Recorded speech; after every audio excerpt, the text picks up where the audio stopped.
This is the first ever adventure made for D&D 5e and is made a level range from 1 to 5. The adventure is set a short distance from the city of Neverwinter in the Sword Coast region of the Forgotten Realm setting. The Sword Coast is part of the North, a vast realm of free settlements surrounded by wilderness. Character and region background. A while ago, the dwarves made a pact known as the Phandelver's Pact. In addition to its mineral wealth, the mine contained great magical power. Human spellcasters allied themselves with the dwarves and gnomes to channel and bind that energy into a great forge, also known as the Forge of Spells, where magic items could be crafted. But then, a disaster struck when orcs swept through the north and laid waste to all in their path. A powerful force of orcs, reinforced by evil mercenary wizards, attacked Wave Echo Cave to seize its riches and magic treasures. Human wizards fought alongside their dwarf and gnome allies to defend the Forge of Spells, and the ensuing battle destroyed much of the cavern. Few survived the cave-ins and tremors, and the location of Wave Echo Cave was lost. For centuries, rumors of buried riches have attracted treasure seekers and opportunists to the area of Fandolin, but no one has ever succeeded in locating the lost mine. In recent years, people have resettled the area. Fandolin is now a rough and tumble frontier town. More importantly, the Rockseeker brothers, a trio of dwarves, have discovered the entrance to Wave Echo Cave, and they intend to reopen the mines. You, as players, are roped into this adventure by being acquaintances, by one way or another, with one of these dwarven brothers, called Gundren Rockseeker. Gundren has requisitioned your services to bring supplies to him, and has arranged to meet you in the town of Fandolin from Neverwinter City, about a 100-mile, or 4-day, trip. He has a guardian by the name of Sildar Hallwinter accompanying him. Your party is to be paid 10 gold pieces each upon your delivery to Barton's Provisions over in Fandolin. Part 1 is called Goblin Arrows, and begins as your characters are escorting a caravan of provisions to Fandolin. This is a good moment to introduce your characters and their personalities when interacting with each other, possibly how some of them got to know Gundren in the first place. Once they get to about a half-day's march from Fandolin, they will run into some trouble when in the middle of the road, they spot 2 dead horses with arrows sticking out of them. Any character who has previously known Gundren knows these horses resemble his. Investigation determines these horses have been dead for about a day, and their saddlebags have been looted. Little do the characters know that this is a goblin ambush waiting to happen. 4 goblins total, 2 on each side, are lying in wait for an ambush, and they attack the characters in order to take their gear, along with whatever they have on the caravan. Assuming your party doesn't TPK here, as tends to happen with a good bit of level 1 parties, they can either knock out a goblin to interrogate them or search their surroundings.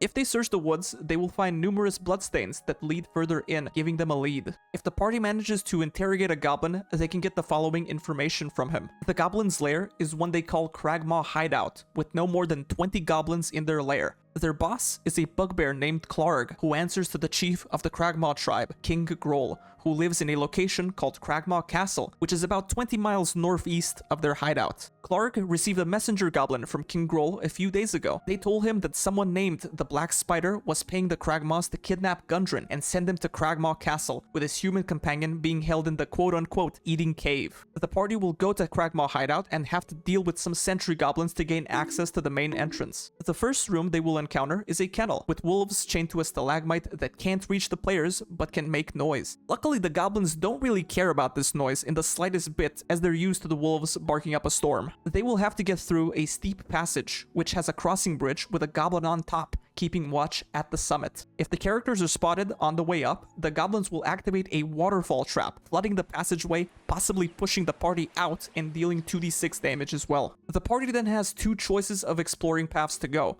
the east and the west. If they go west, they will venture into the Goblin's Den, where Sildar Hallwinter is being held by a goblin named Ymik. If the characters begin to body this group of goblins, Ymik will threaten to execute Sildar unless the party makes a deal with him. Ymik wants to be the new boss of this hideout and requests the party to take out Clarg, who is in the east side of the hideout. With a new deal struck, the party ventures east, and they will have to go through 3 more goblin sentries before being in Clark's cave, who has 2 more goblin goons and a pet wolf called Ripper. Fun fact, you can immediately cause this guy to lose morale by taking out Ripper, which causes him to fully flee. Once they come back to Ymik with the good news, this slimy bastard still wants the party to pay a ransom to rescue Sildar. So it's up to your party to either pay the goblin or take out his entire crew. Once this encounter is over, you will have successfully saved Sildar. He'll offer you 50 gold pieces to get him to Phandolin and help figure out where Gundren has been kidnapped to. Once you get a chance to long rest, you also get a level up. Here's a full list of loot you'd get in Cragmaw Hideout if you go in full loot goblin mode. Keep in mind, I'm not counting the base equipment your enemies had on them. Part 2 of the adventure is Fandolin,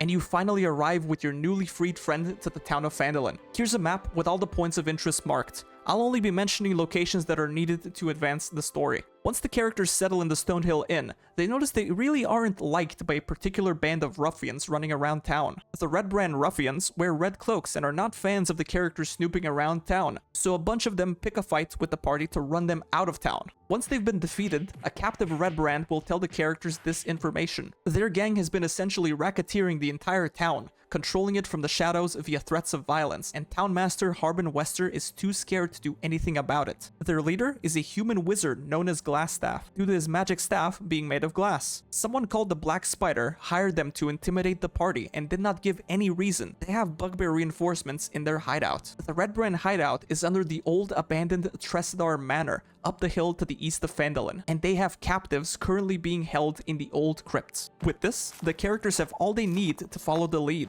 and it is time to enter the Redbrand hideout. Finding a hatch in the manor, they will enter a cellar which has a fountain in the middle. If the characters make too much noise, they will attract ruffians from a nearby room. If it all goes smoothly though, their next area will be a trapped hall, with a false floor leading into a pit that collapses if more than 100 pounds of weight are put on it. Their next room is a crypt, which holds 3 coffins housing skeletons that can come to life unless the characters are either wearing the Redbrand cloak or speak a passphrase. Adjacent to the crypts, the characters can find the previously mentioned captives of the Redbrands, a mother and her 2 children who are being prepared to be sold into slavery. They can be freed after going through 2 ruffians guarding them. Passing by the armory, the characters are able to spot a secret door that connects directly to Glassstaff's quarters. If the party manages to find this, they've saved themselves from about 3 more combat encounters from the west side of the hideout. With the secret passage, the characters get Glassstaff by surprise and are able to capture him much easier. While in captivity, Glassstaff, real name Jarno Albrecht, reveals this. He is a former member of the Lord's Alliance, now traitor. The Black Spider is a drow, or dark elf. The Black Spider sent 3 bugbears to help Jarno keep the population of Fandolin under control, but the Redbrands have managed without them. The bugbears know the way to Wave Echo Cave, but Jarno does not. The Black Spider is searching Wave Echo Cave for the Forge of Spells. Dwarves and gnomes of the Phandelver's Pact use the magical forge to fashion powerful magical items, and no other members of the Lord's Alliance knows of Jarno's betrayal. The party is also able to loot this letter from Jarno, requesting Lord Albrecht to capture or kill the party. It is signed by a Black Spider symbol. And now your party is free to incarcerate Glassstaff, marking the end of the Fandolin chapter and a level up to your party. Here's a full list of loot if you completed all the segments. Chapter 3 is called The Spider's Web and lets you give your players some unrelated quests that will only be relevant if your party does not know the location of Cragmaw Castle, like seeking a druid that may know where those locations are, or completely unrelated ones like clearing out some random orcs from a nearby area. This is good if you want them to get more loot or leveled up before the main encounter, but most of the time you're just going to be proceeded to Cragmaw Castle. This location is about 40 miles away from Fandolin, and it serves as the largest surfaced encounter your party will be facing, occupied by goblins, bugbears, and hobgoblins. The best way this module describes getting through this area is by being disguised as Redbrand ruffians and deceiving up to 6 rooms full of guards. That can all be avoided if they enter through either the locked door to the south or the collapsed part of the castle to the north, in which case nobody will bother them. Gundren is being held in the king's quarters by Clark and a doppelganger named Virif, who is currently negotiating a price for both Gundren and his map of the Wave Echo Cave. The characters are able to take this room entirely by surprise and successfully rescue Gundren, but if they're too loud about it, they may stir up the entire castle and need to book it immediately.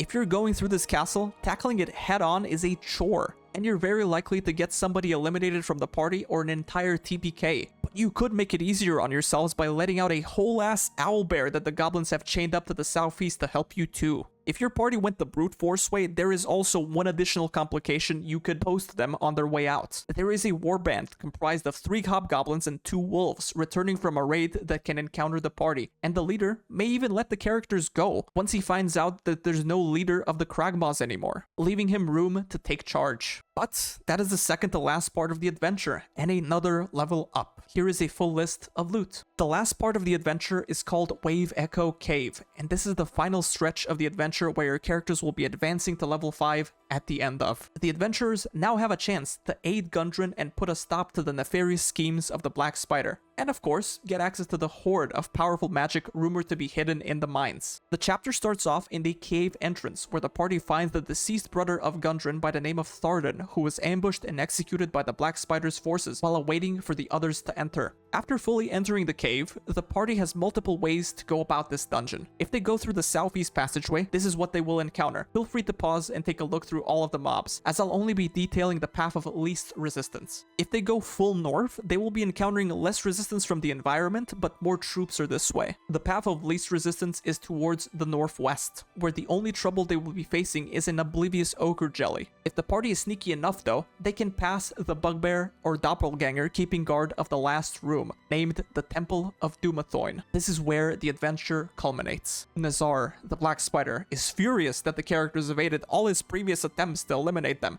so he's immediately hostile. He is accompanied by 2 bugbears along with 4 giant spiders that were hiding on the pillars near him. Nazar carries a spider staff, which can help him climb on walls and cast web on the characters. Once the Black Spider is defeated, the characters find Nunro Rockseeker in the back room and reunite him with his brother. If Nazar is captured, Sildar will expect him to be held in the Fandolin jail and await the Lord's Alliance to take him away. Although, if no sufficient guards are posted in front of his cell, a Zentarum agent is going to break him out, leaving a potential recurring villain for you to implement in a future extension of this campaign. All up to you though. With hard work and a little luck, the adventurers have defeated the Black Spider and undone his destructive plots, cleared Fandolin of the ruffians who threatened its people, and reclaimed the lost mine of Wave Echo Cave. Their deeds will be long remembered in this corner of the Sword Coast. In years to come, the restored mines of the Phandelver's Pact will bring great riches to Fandolin and establish peace and prosperity in the area. Gundren and Nundro take over administration of the new mine. For the adventurers' services to their family, they will gladly award the party a 10% share of the mine's profits. If the characters want to remain in Fandolin and perhaps restore the manor or establish their own homes, the people of the area are glad to have them stay. Even if they choose to move on in search of new adventures, they will always have a warm welcome in Fandolin.